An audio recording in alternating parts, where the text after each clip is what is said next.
I recently took a trip to Fargo and I decided to visit a few cafes and take you guys along and show you what they're like. The first cafe I visited was 20 Below Coffee Company in downtown Fargo. This place has a modern, kind of rustic, industrial vibe to it. It had this neat little window nook that you can walk up to, and it's surrounded by windows, so it has beautiful lighting. I got the blue pea flower latte with lavender syrup. The barista said that he thought it tasted like Fruit Loops, and I kind of agree, and I also think it has kind of a blueberry vibe. I liked it, and I thought it was fun to experience something different.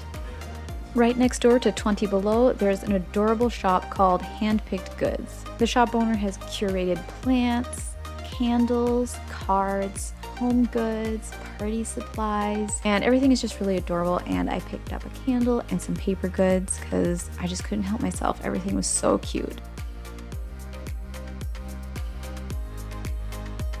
For a late lunch, I went to the Soiree Victorian Tea Room. Now this place you have to book ahead to get into as far as I know, and it was just me in the entire shop, so it was very peaceful. She even had hats that you could wear if you wanted to. The decor had a very vintage, of course Victorian sort of vibe to it, and you got to choose from a list of teas, and the owner brought out samples so you could smell them all before you made your choice.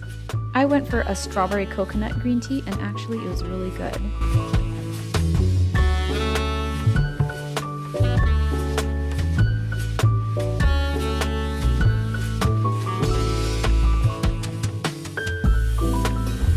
And the food was delicious and so much fun. So there were 3 different tea sandwiches that I got to try. There was a salmon sandwich with matcha spread. Yeah, matcha in a savory application, and it was actually really good. And then there was also a radish sandwich and a puff pastry filled with a creamy chicken and mushroom filling.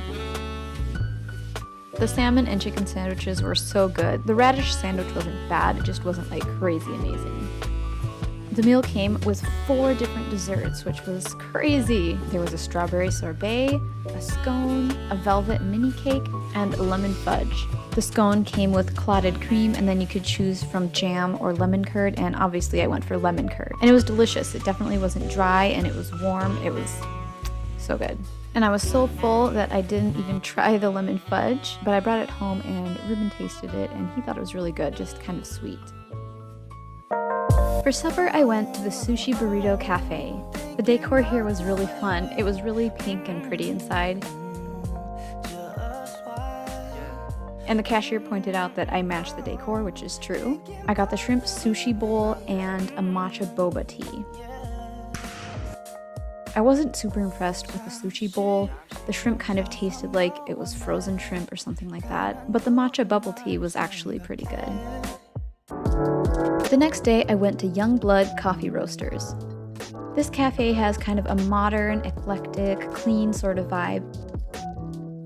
And they have a coffee roaster on display right there in the cafe. The barista was kind enough to let me film him making my matcha latte.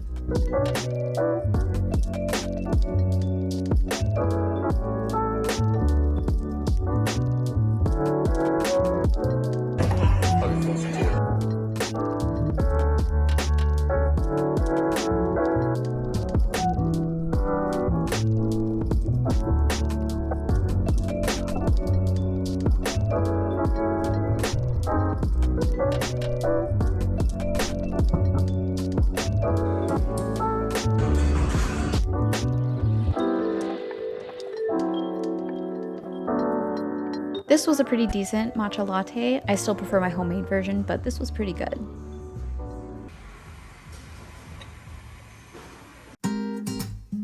For lunch, I went to Nicoles Fine Pastry and Cafe.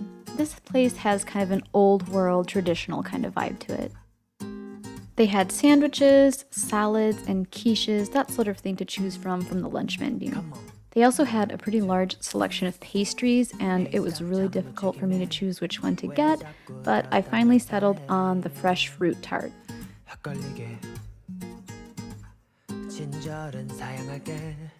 They have an eating area outside, which is cool, but it was kind of a hot and windy day, so that's why I had it all to myself.